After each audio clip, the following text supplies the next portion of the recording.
Audio Jungle.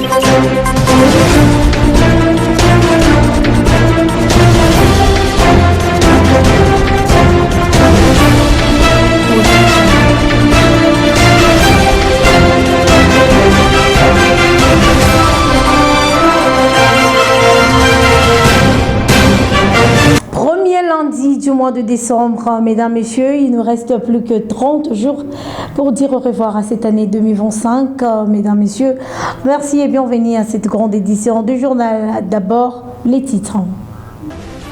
48 heures après l'intervention du gouverneur de la ville-province de Kinshasa dans le média, quelques Kinois disent ne pas être d'accord sur cette défense axée sur l'assainissement de la capitale.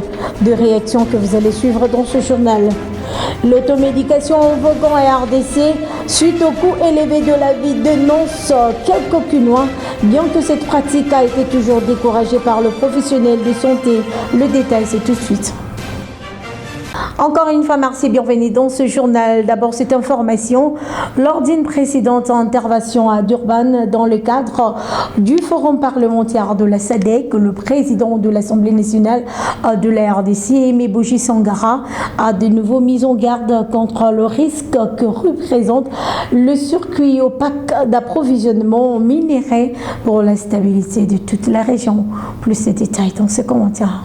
Intervenant pour la seconde fois devant ses homologues réunis au forum parlementaire de la SADC à Durban, le président de l'Assemblée nationale de la République démocratique du Congo, l'honorable Aimé Boji Sangara, a rappelé avec force l'urgence d'aborder des questions de chaîne d'approvisionnement en minerais comme un enjeu majeur de sécurité régionale. Avec un ton insistant, Aimé Boji a ainsi plaidé auprès de ses pairs de la région pour un renforcement à travers la législation nationale et le mécanisme des contrôles régionaux de la mise en place d'un cadre de gestion de minerais stratégiques qui ferme le porte au trafic illicite, responsabilise les acteurs industriels et traduit la vision d'une SADC maître de ces ressources. Les minerais stratégiques, qui devraient être une source de prospérité collective, continuent d'alimenter des groupes armés et des économies parallèles au détriment de la stabilité régionale. En effet, au lieu d'alimenter les recettes de nos États pour financer les secteurs sociaux de base,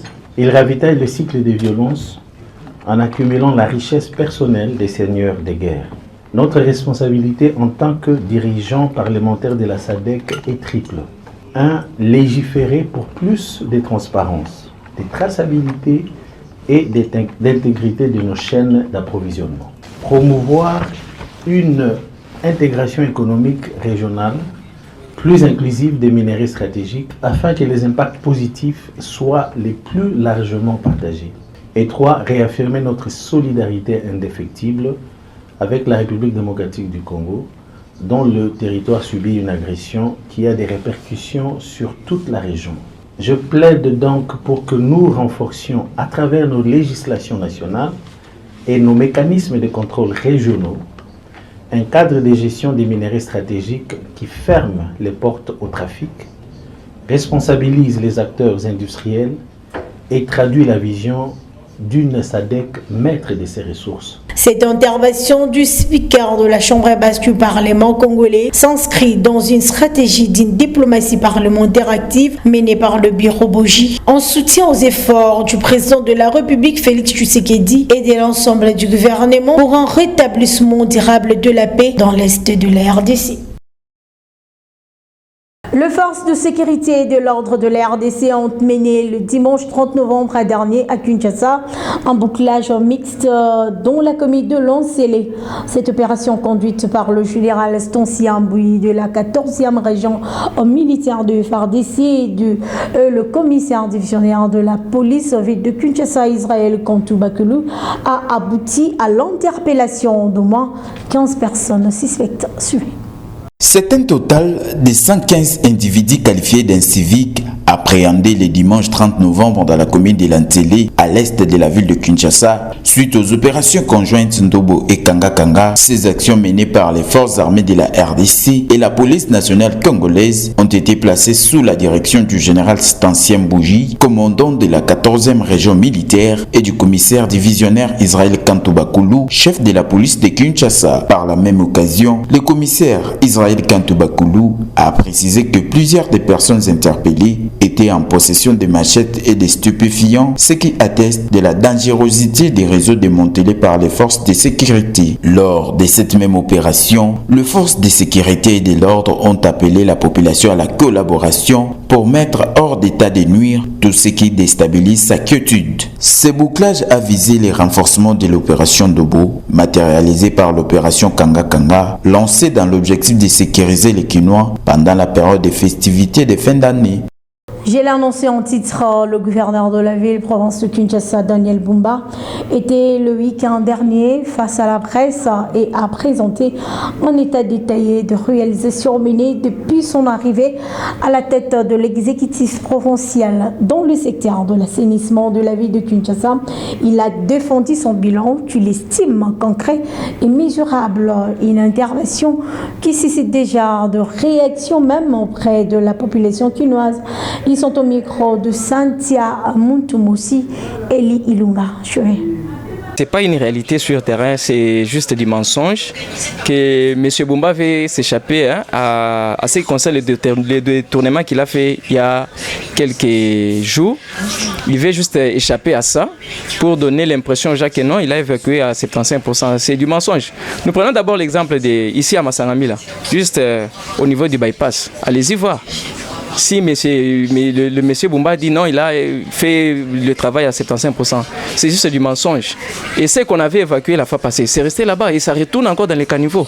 C'est juste du mensonge. C'est pas la vérité. D'ailleurs, nous devons d'abord comprendre une chose. Il y a déjà, ils sont d'abord protégés avec la loi que le VPM de l'Intérieur avait annoncé la fois dernière que non, on ne peut pas encore lancer une motion de censure contre les gouverneurs des provinces sur l'étendue de la République. Alors ça nous fragilise quand même. On ne sait pas maintenant quoi faire avec le voleur, les gens pareils comme des Bumba. Nous sommes vraiment fragilisés parce qu'on ne sait pas quoi faire. Le gouverneur nous l'avait félicité par rapport aux commentaires qu'il avait donné, qu'il disait avant son élection. Mais sur le terrain, c'est la médiocrité. Vous voyez, Kinshasa un peu partout. Il n'y a que du saleté un peu partout. Et d'ailleurs, à l'œil nu, en face de vous, vous voyez ce qui se passe sur l'avenue, sur les terrasses. C'est vraiment très sale. C'est devenu plus pur qu'auparavant. Alors, je peux dire que Bumba a échoué. Il a échoué. Il n'était pas capable de réaliser ce qu'il avait dit avant son élection, avant son discours d'élection, que quand je suis à la tête de la ville de Kinshasa, je ferai ceci, je ferai ceci. Aujourd'hui, c'est la médiocrité. C'est la médiocrité. Donc, c'est regrettable. Nous préférons qu'on trouve encore une autre qui peut faire mieux. Hier, j'étais en victoire, mais c'est pire. C'est plus pire. Victoire est devenue très sale. Et d'ailleurs, ce n'est pas que la victoire. Un peu partout. Rond-Point Ngaba, n'en parlons même pas. Alors, avec des érosions que la pluie a créées, c'est devenu encore plus pire. C'est vraiment difficile de croire à cela, du fait qu'on a vécu, soit on a vu dans d'autres cieux, là où l'insalubrité est tellement prise en compte. Par exemple, chaque riz dans notre ville, vous allez remarquer qu'il y a toujours des immondices qui ne sont pas évacués comme tels. Ou soit, si on est en train de curer, mais on ne les amène pas là, dans des endroits là où il faut leur jeter. Donc croire à cela, je crois que c'est juste un message, juste populaire quoi. C'est fait défendre. Moi, personnellement, je ne le crois pas. Parce que si cela était le cas, on n'allait pas observer chaque riz. Vous allez remarquer que chaque riz, il y a toujours les gens qui essaient d'évacuer, de curer les caniveaux, mais les caniveaux ne sont pas entretenus comme il se doit. Soit il y a des cassures, soit il y a les immondices qui traînent encore, qui ne sont pas amenés à l'endroit là où il faut les amener. Donc c'est vraiment difficile de croire cela. Dire faux, c'est trop dire du fait que les pourcentages dont il est en train de nous dire, on ne sait pas c'est sur base de quoi. Parce qu'on doit d'abord savoir quel est le taux, ou soit les pourcentages des des immondices le jour. Nous avons combien de tonnes par jour des immondices qu'on a tenté d'accumuler. Mais si on sait que non, nous avons par exemple 1000 tonnes le jour. Et lui a dit 75%. Croyez-moi, vous aurez le résultat par rapport à cela qu'il est en train de nous dire. Donc on ne sait pas les immondices le jour. On produit combien, la ville produit combien, évacue combien, et le personnel engagé pour cela, comment est-ce qu'ils sont entretenus par rapport à cela, parce qu'ils doivent aussi être motivés autour de ça. Tu sais, when we want to do something, we have a way to do. If you don't want to do, you have excuse. Quand tu veux faire quelque chose, tu auras une façon de le faire, même si vous aurez des ambitions. Mais quand tu ne veux pas le faire, tu auras toujours des excuses. En pleine saison de pluie, l'insalubrité refait surface dans la capitale congolaise, transformant ainsi plusieurs quartiers en zones à risque environnementaux.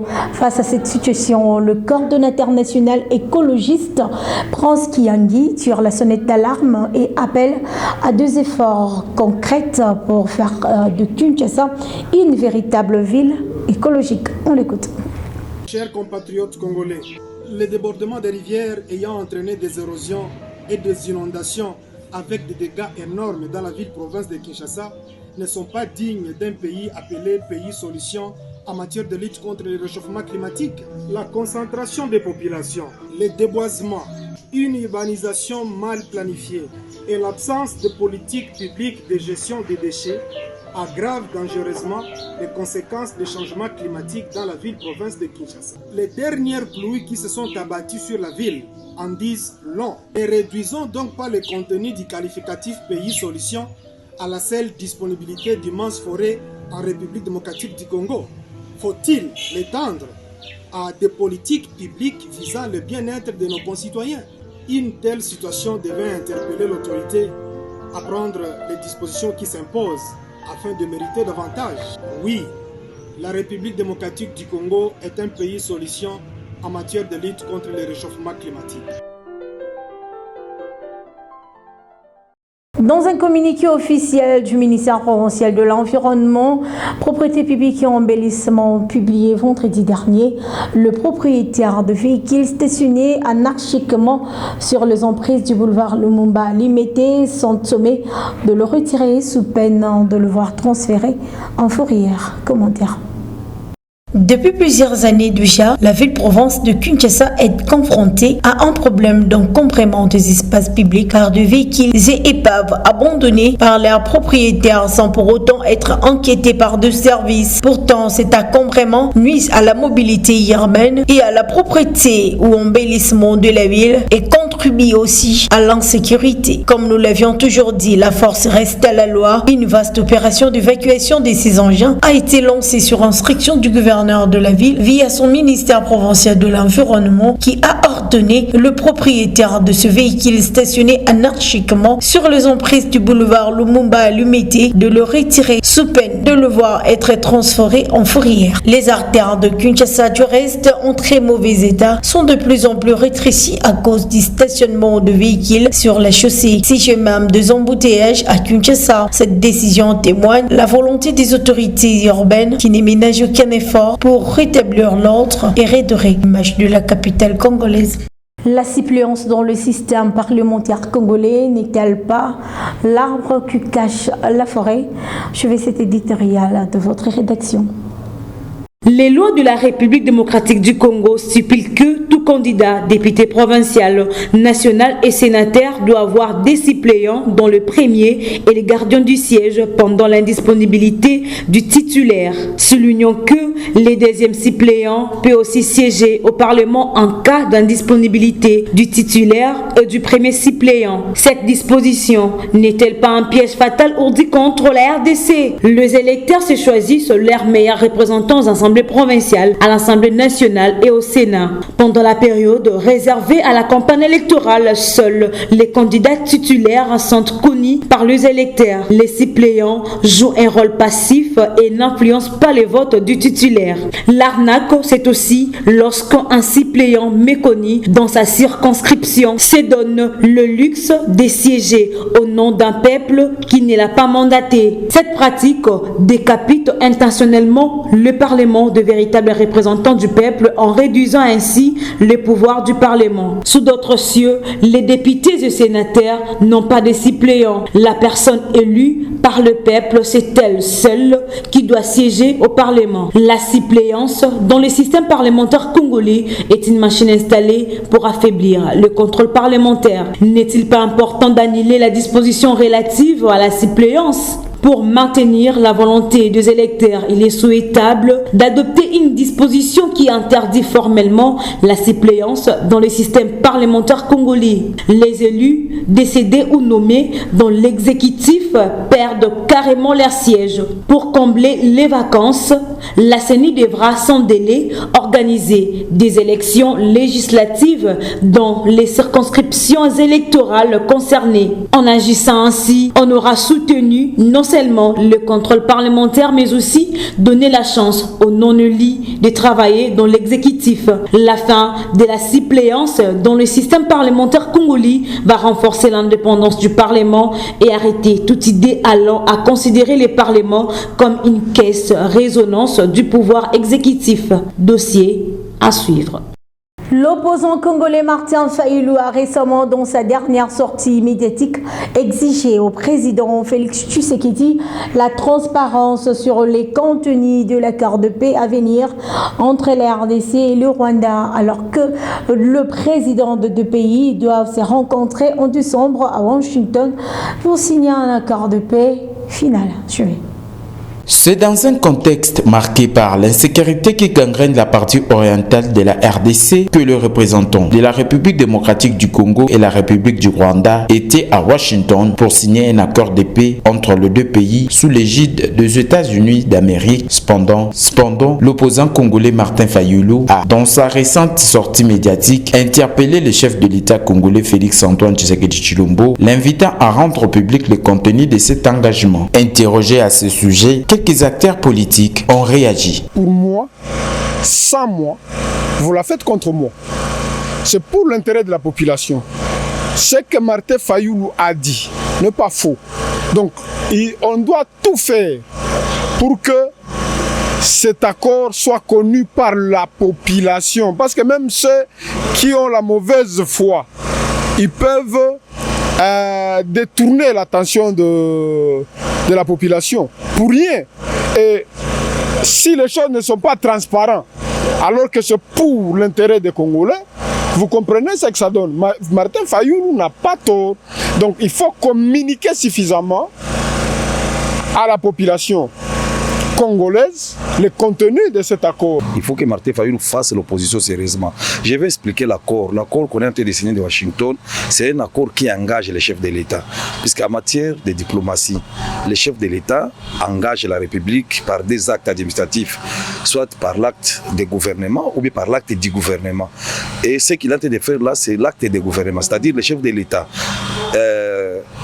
Il a été de signer un accord avec un État tiers, c'est-à-dire les États-Unis d'Amérique et le Rwanda, c'est dans ses prérogatives régaliennes qui lui revient en matière de sécurité.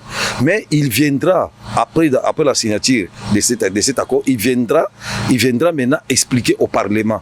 Et le cautionnement du Parlement vaut directement la ratification. C'est-à-dire que le chef de l'État n'a pas à s'expliquer, il prend ses responsabilités et il s'engage. Ulcier de rappeler que lors d'un sommet à Bruxelles, Félix Tshisekedi avait ouvertement exprimé son souhait, celui de discuter avec son homologue Paul Kagame pour résoudre définitivement la crise qui secoue l'Est de la RDC, une démarche qui n'a absolument abouti à rien. J'ai annoncé également un titre, l'accès aux soins de santé primaires dans le quartier populaire de Kinshasa reste un défi majeur. Bon nombre de la population quinoise se livre à l'automédication par manque d'argent, quand bien même ils sont conscients du danger auquel ils sont exposés, précise-t-il. Je vais cet élément de Nice Le Futur, rendu par Nadine Menou. Pendant que certains citoyens se soignent dans les hôpitaux modernes de la capitale congolaise, d'autres par contre se livrent à l'automédication, une pratique courante chez nombreux sujets congolais qui utilisent les médicaments sur leur propre initiative. Elle n'est pas sans risque, mais un péché mignon qui n'est pas prêt de s'arrêter. Cette inégalité met en lumière le fossé grandissant qui s'est répandu dans tout le pays, principalement en raison de pauvreté qui limite l'accès de risques et d'une culture où la consultation médicale n'est pas un réflexe. Quelques quinois abordés nous en parlent. Je dirais seulement au personnel soignant de bien s'occuper de malades. Ce dernier temps, l'argent est un peu difficile, donc on peut délaisser une personne qui souffre parce qu'elle manque de l'argent. Dans un premier temps, ils doivent quand même intervenir car la santé n'a pas de prix, dit-on. Nonobstant, il est important de rappeler que le fait de prendre des médicaments sans l'avis d'un professionnel de santé expose à des risques tels que les effets secondaires, une résistance aux médicaments, de diagnostics erronés, etc. Pour certaines âmes averties, un État responsable doit garantir à chaque citoyen, riche ou pauvre, un accès digne à la santé. Car dit-on, investir dans le soin de santé, investir dans les soins de base, c'est investir dans la vie de chaque personne à la recherche du bien-être. Et puisque nous parlons de l'automédication, une pratique courante à Kinshasa, bien que motivée par le coût élevé de soins de santé, le docteur généraliste Manassé Moussenga décourage cette pratique et invite les autorités à pallier ces problèmes qui mettent en danger la vie des Congolais. L'automédication, c'est une pratique que nous ne pouvons jamais encourager. C'est une mauvaise pratique. Pourquoi? Parce que il y a tellement beaucoup de conséquences que nous ne pouvons le tolérer. Alors, sous notre cieux, il y a ce qu'on appelle l'assurance santé. Alors, l'assurance santé aide la population à pouvoir avoir accès aux soins de santé à un prix très abordable. Alors, chez nous, l'une des causes de l'automédication, c'est que vous savez, la population est extrêmement pauvre. Alors, la population a même du mal à aller consulter, aller voir un médecin, aller dans un hôpital, dans une institution de santé. Pourquoi? Parce que la population se dit, une fois que je vais à l'hôpital, il faut que je paye une fiche, il faut que je fasse des examens, alors que mon revenu, il ne représente pas grand-chose. Alors moi, je pense qu'à ces niveaux-là, il faudrait que l'État congolais puisse revoir un peu sur certains aspects, de telle en sorte que s'il y a une assurance santé pour la population, eh bien vous allez vous rendre compte que tout le monde aura droit aux soins et ce soin-là se fera de façon équilibrée. Et la population ne sait pas avoir grand-chose le mois. Alors, qu'est-ce qu'ils préfèrent? Ils préfèrent aller au coin. C'est une pratique que nous décourageons. Et même ces genres de pharmaciens et de personnes placées dans certaines pharmacies qui prennent même la place de médecin. Pour eux, quand quelqu'un vient et dit, moi j'ai ceci, j'ai tel symptôme et tel autre, ils prennent même la place de médecin pour leur dire, il faut acheter le produit X, il faut acheter le produit Y, ça va vous soulager. Ça, c'est une pratique que nous ne pouvons jamais tolérer. Et je pense que l'État congolais va s'en charger et prendra toutes les mesures idoines pour arrêter ces fléaux. Toujours à Kinshasa, les usagers de la route ne sont pas seulement confrontés aux embouteillages et à l'état dégradé des routes. Ils doivent cependant composer avec les agents de l'ordre mal intentionnés qui profitent des contrôles routiers pour leur soutirer de l'argent. Une pratique illégale devenue leur gagne-pain, chose qui pèse sur le quotidien de propriétaires. Je vais ce reportage de Nice Loft. Sur les grandes artères de Kinshasa, ce n'est plus seulement le trafic qui ralentit les usagers de la route, mais aussi les agents de l'ordre sous prétexte de vérifier les différents documents exigés pour les contrôles techniques. Ces derniers multiplient les tracasseries et imposent des paiements informels aux chauffeurs. Un système qui prend de l'ampleur dans certains coins de la capitale congolaise et alimente une corruption qui fragilise les transporteurs qui peinent à exercer convenablement leur travail. Interrogés à ce sujet, ces derniers interpellent l'autorité des tutelles afin de remédier face à cette situation. Nous avons l'autorisation des transports, nous avons le contrôle technique, nous avons le permis. Chaque jour, je dois prévoir au moins quelques sommes d'argent, rien que pour les policiers. Si tu ne donnes pas, ils inventent un problème. Né lycée, contrôle technique ou assurance. Même quand tous les documents sont en règle, ils trouvent toujours quelque chose à dire. Les agents de l'ordre nous menacent à cause de problèmes qui n'ont pas de sens. On regrette vraiment beaucoup pour leur comportement, surtout pour ceux qui sont censés faire respecter la loi. On ne sait pas à quel sens se vouer, c'est vraiment déplorable. La autorisation de transport, contrôle technique, permis à Sikayango. Ils connaissent nos lignes, ils nous arrêtent toujours au même endroit, comme un péage. Ce n'est plus un contrôle, c'est du vol déguisé. Signalons par ailleurs que ces comportements n'est pas salué par un bon nombre de Congolais en guise de faire respecter la loi. La route ne doit pas devenir un lieu de négoce, mais un espace de sécurité et justice où les activités se passent dans la quiétude. Le contrôle technique étant une mesure qui vise à améliorer la sécurité routière en s'assurant que le véhicule sont en bon état et respectent les normes de conformité, est une occasion pour tous de prendre ses responsabilités à main du conducteur, passant par les différents services de l'État, sans oublier les contrôleurs et la population. Dans la province du Maniema, les conducteurs de taxi-moto empruntant la route Kindu-Kasongo déplorent l'état de délabrement de ces tronçons. Face à cette situation urgente, ils appellent à l'aide. Suivez. C'est apocalyptique d'un film de fiction. Nous sommes bien dans le vécu quotidien de la population du Maniema sur la route reliant la ville de Kindu à Kasongo. Cette route est dans un état de délabrement très avancé, de motos et camions qui passent en décadence, tendance même à se renverser. À cet effet, les conducteurs empruntant ces tronçons ont lancé un appel pressant aux autorités provinciales afin qu'elles interviennent rapidement. À en croire les usagers de cette route interrogés hors caméra précisent qu'ils font 2 à 3 jours pour atteindre la destination pour une distance de 200 km seulement, alors qu'il y avait quelques temps, il fallait 5 à 6 heures seulement. Cette situation a des effets négatifs sur le vécu quotidien des Maniémiens. Il convient de rappeler que la réhabilitation de cette route, initiée par le gouvernement provincial du Maniema il y a quelques mois, avance à pas de tortue. Enfin, pour terminer, disons, le 1er décembre de chaque année, le monde entier célèbre la journée de lutte contre le sida.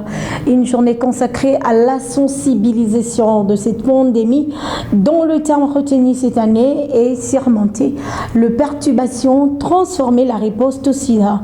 Dorcas Pambo pour plus de détails. La journée mondiale de la lutte contre le sida est organisée chaque le 1er décembre. Lancée en 1988, cette journée a été la première journée internationale dédiée à la santé au niveau mondial et un moment de sensibilisation, de prévention, de solidarité, mais aussi des mémoires en hommage à toutes celles et tous ceux qui ont perdu la vie. Surmonter les perturbations, transformer la riposte au sida, tel est le terme retenu pour cette année 2025 en appelant le pays, les communautés et les partenaires à raviver leur engagement, à s'ouvrir à l'innovation, à intégrer les services liés au VIH dans des programmes de santé plus larges, à agir contre la stigmatisation et les obstacles structurels au traitement et à intensifier la riposte au VIH dans la région. L'objectif de cette journée est 0 nouvelle infection à VIH, 0 discrimination, 0 décès liés au sida, afin de mettre fin à la pandémie des sida et d'éliminer le VIH. En RDC, particulièrement à Kinshasa, cette journée est aussi célébrée où plusieurs activités relatives sont organisées à travers la capitale par des événements de sensibilisation, des campagnes d'information et autres. Fin ce journal, mesdames, messieurs, mais d'abord le rappel des titres. 48 heures après l'intervention du gouverneur de la ville-province de Kinshasa dans le média, quelques Kinois disent ne pas être d'accord sur cette défense axée sur l'assainissement de la capitale. De réaction que vous avez suivies dans ce journal. L'automédication en voguant à RDC suite au coût élevé de la vie dénonce quelques Kinois, bien que cette pratique a été toujours découragée par le professionnel du santé. Voilà, mesdames, messieurs, c'est par ici que nous mettons un point final à cette grande édition du journal. Merci à vous tous de l'avoir suivi. D'ici là, portez-vous bien. Bonne suite de programme sur nos antennes. Au revoir.